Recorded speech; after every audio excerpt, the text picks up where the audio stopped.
I've got a slide for you guys, I'm just going to kind of chat about how this mindset, what I'm thinking here with mindset. So, guess what? That's what the slide starts off with. I'm going to go ahead and head into it. So, a couple years ago, I told you about this life coach, Brooke Castillo. She's like a multimillionaire now because she trains other coaches about the model. And so, I'm going to go over her model and how to apply this into some of our mindset. So, our life is full of facts, circumstances. There's people, there's places, there's things, and they're all part of our lives. They happen every day. She likes to think of these things as neutral. They're friends in our lives. We were born into this family. These circumstances happen to us.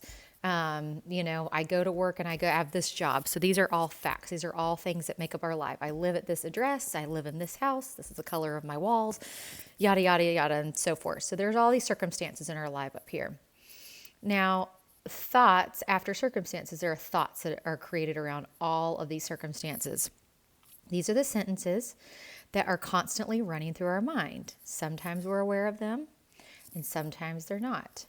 So again, in this model, every thought causes a feeling, and it steps down here. Feelings are the emotions or the vibrations in your body caused from the thoughts. Some examples of feelings include I'm angry, I'm sad, I'm excited, I'm stressed, I'm exhausted. These are all feelings. I'm scared, I am terrified, I feel happy. They can be happy feelings, lots of feelings. Just any human feeling is coming from this thought, right?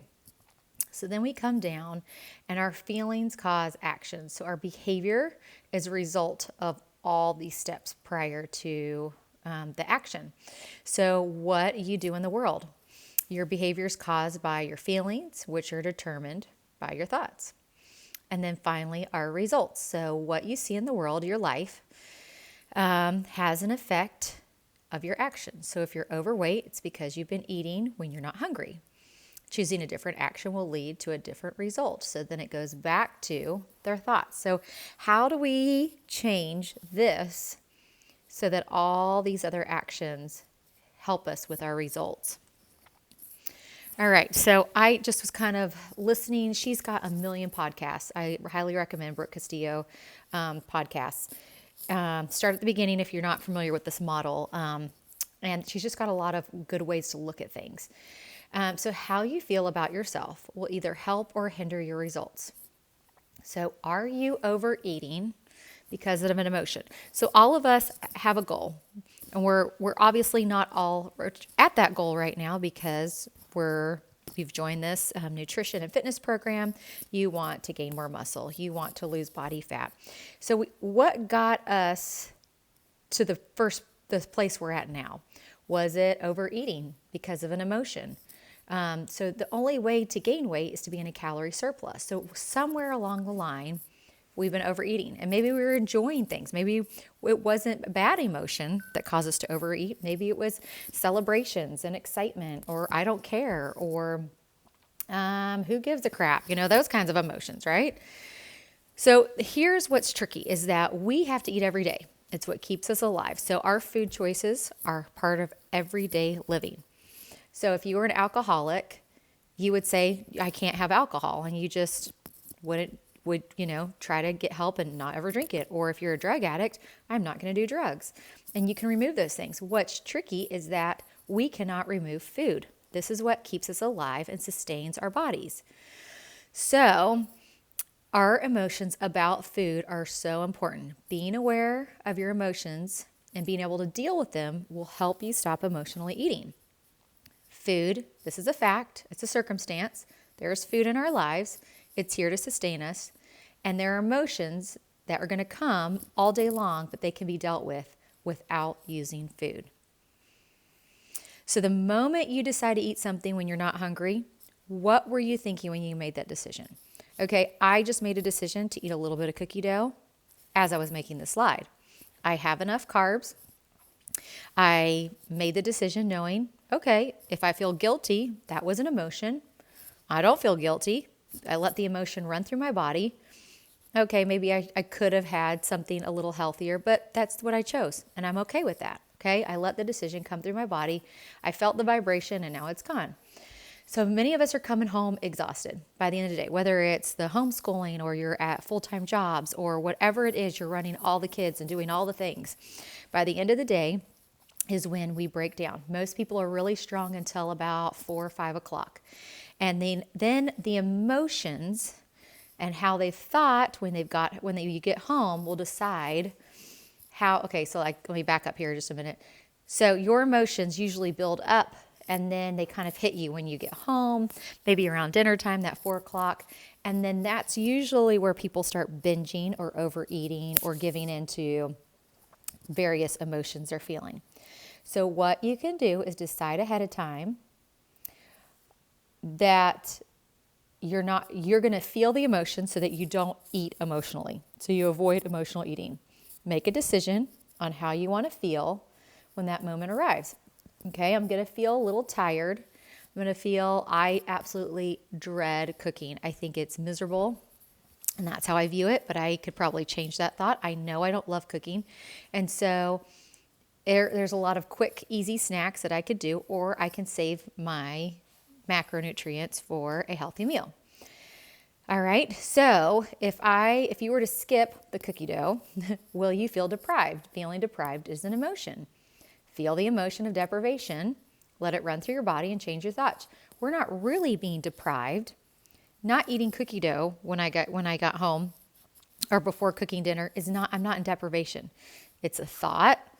I'm going to let the thought run through my body and then reconnect to your body. So I know this is a little abstract and maybe that was a little wordy. We'll talk about some more things. Feel the emotion without avoiding it. Okay, so allow your body to feel emotions. Sometimes we eat so that we can push the emotion away a little longer. It's like hitting a pause button, right? So you're about to feel really annoyed, or your kids are driving you nuts, or your husband's done something to tick you off, or you're dreading cooking a meal, or you're exhausted and tired. Okay, those are emotions. All right? Those are all okay, and you don't have to feel guilty feeling that way. Let your body process it. If you're stressed, recognize it, allow your body to feel it, let it run through your body. If you're tired and exhausted, note the feeling, allow your body to recognize it, what caused it, make a plan to let it run through your body, and then visualize how it will feel when the emotion passes. Okay, so I feel really tired right now. It's almost 6, it's daylight savings time. Just hit.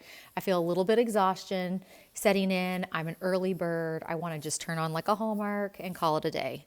But I've got, 6, 7 people to feed tonight.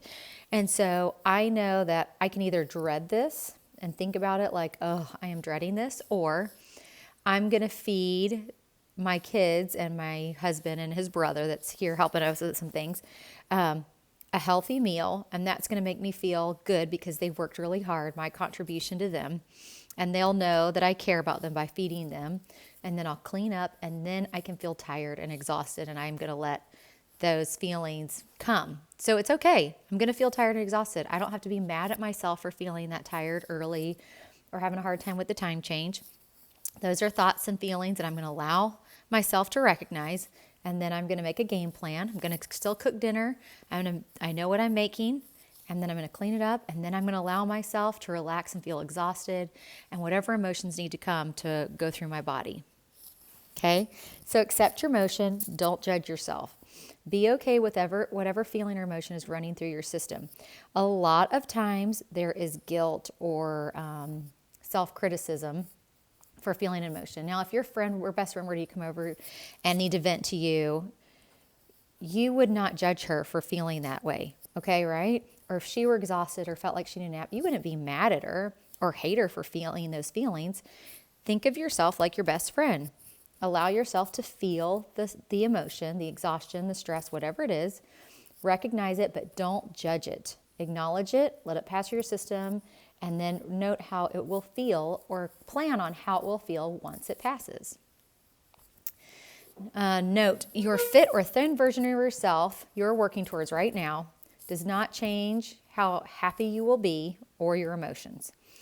Those emotions will still be there. So if you continue on with this macronutrient plan, which I hope it's all become like part of your lives now, and you get to that goal, what you look like when you're at a 10, note, The emotions that you feel right now may still be in your body and you'll be still feeling unless you work on it, okay? So once you hit your goal weight, you may not instantly be happy or content. You've done the physical work, but you also need to address the inside work. Be aware of your thoughts, and that will determine how you view everything in life. Self-love, allowing yourself to feel a variety of emotions is part of the human experience. We're not always going to feel great, energetic, strong, etc. Accept the emotion, process the emotion, allow your thoughts to help you move or transition from that emotion to an emotion you want to feel. So I know some of us are dealing with, there could be, serious trauma that we've gone through, or, way back when we were little, or something traumatic that just happened within the last month or two.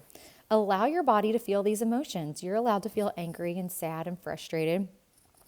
Now, how do you want to feel on the other side of this? Okay, so can you change the circumstance? No, you probably can't. It's already happened.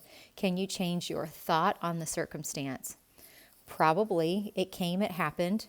You've learned, you've grown. Think about the things that are coming on the other side of this trial or heartache or whatever your trauma you're facing.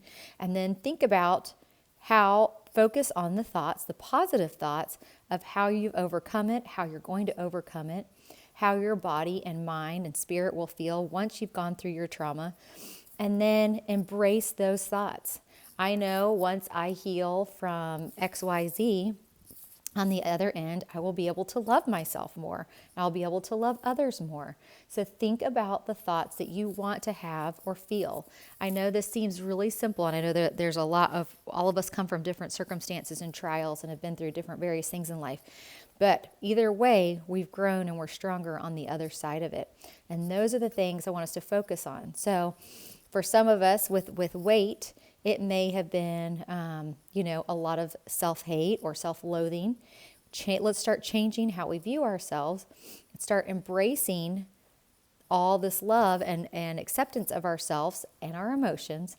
And then try to work on your thought process. How you think will create your feelings, which will create your actions. All right? So if you're tired, it's still at 8:30. Accept that you're tired. Be okay with it. Have a good thought about it. Go to bed, rejuvenate, and deal with it. Our body is if we can be in tune with the inside of ourselves and the spiritual side, the outside will follow suit. So trying to keep this balance. So I hope that this was just one of many things that's coming forward this week with mindset. Hopefully this wasn't too abstract or wordy, but it's something I want us to, how you deal with emotion is going to affect how this process works for you. And I think it's super important to address it now in this journey as part of our goals. So let's try and think good thoughts. Love yourself. Be okay with the emotions that come and let them rise and accept them and feel them and then let them go until you have a good emotion or thought to replace it. And that's it for the night.